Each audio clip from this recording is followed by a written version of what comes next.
Here are a few of the most interesting things you may experience in China. Number 9. Body doubles.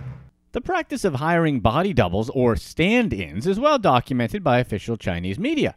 This essentially means that people in China can actually hire other people to serve a prison sentence for them instead of actually doing it themselves. If you have enough money, that is. There are enough desperate people out there who are willing to do the time to do whatever it takes to support their family. The ability to hire so-called substitute criminals is just one way in which China's super-rich citizens are able to live by their own set of rules. The top 1/10 of 1% in China controls close to half of the country's wealth, and it's not uncommon for them to hire a body double to serve time. Interestingly enough, family members cover each other as well. This is especially true in cases of traffic accidents where the police may be able to identify the vehicle involved in the crime but not the driver. When photographs or video of the criminal at the scene of the crime have been widely circulated, however, it's necessary to use a body double. Replacement convicts aren't anything new. For centuries, the use of criminal substitutes was among the first things Westerners would mention when discussing China's legal system. Supposedly, the going rate in 1848 for a replacement convict was roughly $2,000 in present-day dollars. Incredibly, substitutes could be hired even for death penalties. What do you guys think of these substitutions? Let us know in the comments section, and do us a favor and hit that thumbs up button right here. Number 8. Super Uber. You may think we have it bad with traffic over here, but imagine sitting in traffic in a sea of cars that's essentially a parking lot. Imagine being stuck in traffic in a 50-lane highway with congestion that brings traffic to a standstill for hours on end. Yeah, this is a thing, especially with Golden Week, which you'll be finding out more about in a little bit, when hundreds of millions of travelers are on the roads. We're talking traffic jams that can last for days or even weeks. Well, when life gives you lemons, you make lemonade, right? Chinese entrepreneurs have realized that their country's legendary traffic jams are actually a great opportunity. Whenever drivers get stuck in a traffic jam and they really need to get somewhere, they just call up a stand-in driver and provide them with their location. So, how does it work? 2 people arrive on a motorcycle. The first guy is there to sit in the car and wait in the traffic jam. He's the guy who safely drives the car to its destination. The other guy, well, the driver rides with him, sitting in the back, splitting lanes on a motorcycle or scooter, getting places. I wonder how much this service costs. Number 7. Ghost marriage. What exactly is a ghost marriage? Well, it's pretty much a marriage where one or both the bride and groom has already passed on. So why exactly would people want to get married in this situation? Well, for centuries in China, it's been believed that a man who dies a bachelor will be unsatisfied and he's going to haunt his living relatives by raising havoc and causing mischief. To make sure that doesn't happen, a bride will be found for the bachelor so he would have company in the afterlife.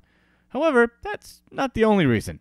Chinese ghost marriages are performed for a number of other reasons, such as to ensure the family line is continued or to maintain that no younger brother is married before an older brother. Traditionally, unmarried daughters were also an embarrassment and a burden on Chinese families, and ghost weddings provided another way of marrying them off into another family. Alternatively, an unmarried woman may be brought into a family through a ghost marriage, simply to serve as a caregiver for other family members. Ghost matchmakers have been in business for a long time, orchestrating the best matches possible. In a ghost marriage, many of the typical marriage rites are performed. However, since at least one person is deceased, they're represented most often by effigies made of paper, bamboo, or cloth. Number 6. Golden Week. How does a mandatory 2-week vacation sound? The Chinese Golden Week are 2 separate week-long holidays in China that was implemented in China beginning in 2000. While you might be used to picking when to have your holidays, in China, most factory, warehouse, and office workers are given their vacation at the same time so that the factory or office can close down completely. This happens twice a year and are known as Golden Weeks. These weeks make headlines because of the huge movement of people that it affects. It sees millions of migrant workers traveling back home in China and more affluent Chinese heading abroad for vacation. This combination results in more than 100 million people hitting the roads, railways, and airports in just a few days. The first Golden Week in China is the Lunar New Year Golden Week and is the busier of the two Golden Weeks. This is celebrated in either January or February and is set around Chinese New Year. The date moves each year because it's linked to the lunar calendar. The second one, known as National Day Golden Week, begins around October 1st. Avoiding China and other popular Chinese tourist destinations during Golden Week is probably a good idea. By 2016, the estimated number of travelers during Golden Week had gone up to 589 million people. Number 5. Options open.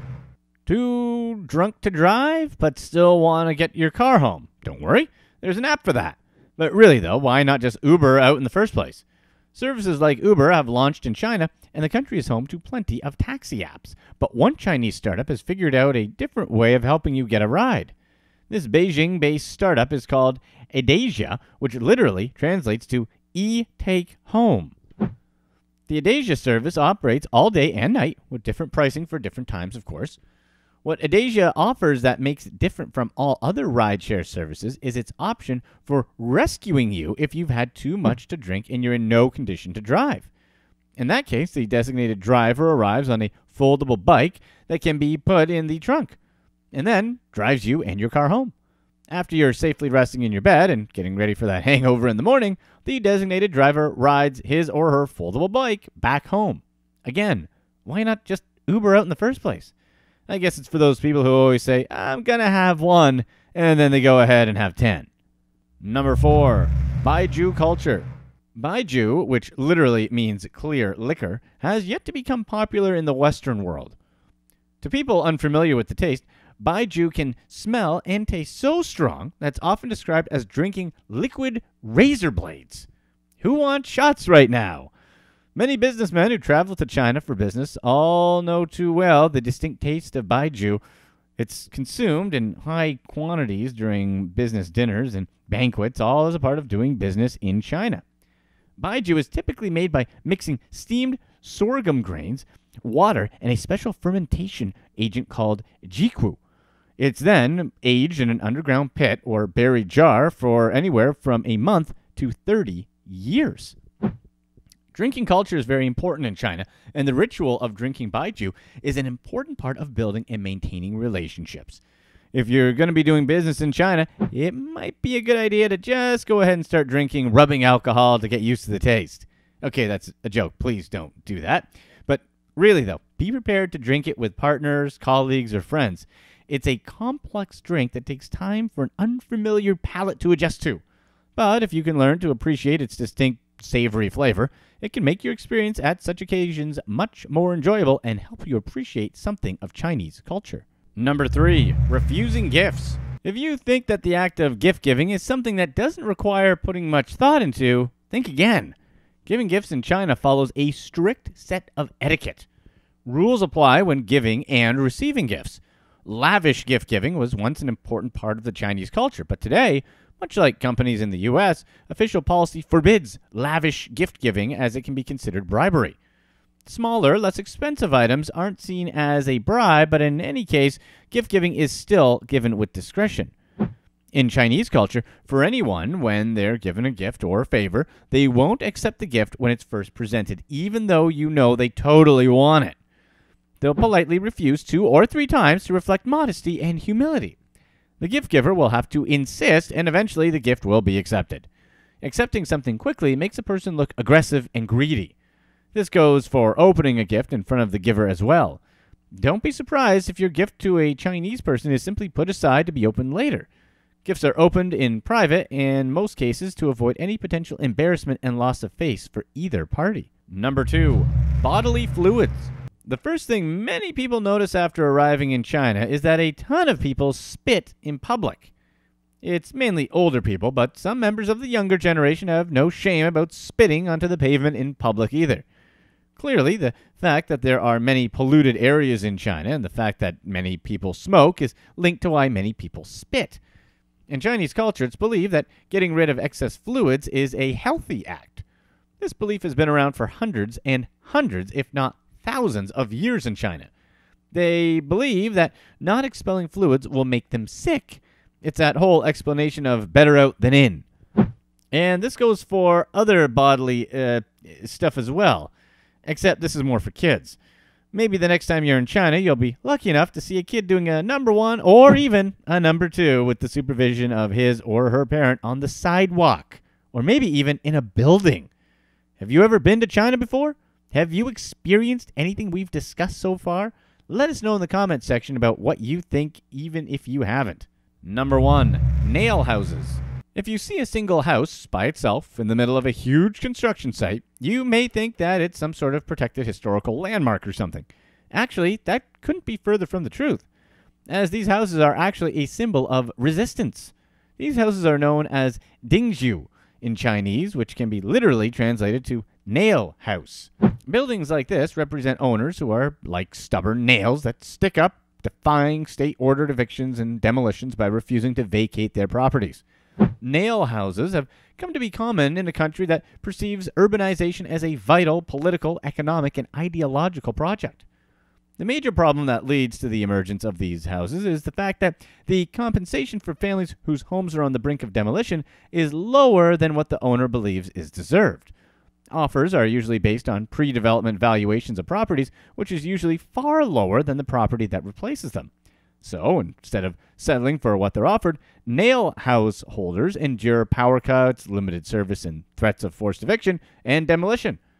Some people stay in order to gain as much compensation from the government or developers as possible, while other people do it to make statements. Here's what's next. Nice clothing, such as formal dresses, shirts, pants, and shoes.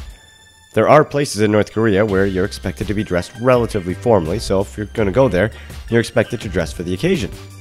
To make things easier for yourself and your tour guides, dressing business casual would be on the safe side when going to North Korea, but nice jeans are allowed. Definitely leave the ripped jeans at home.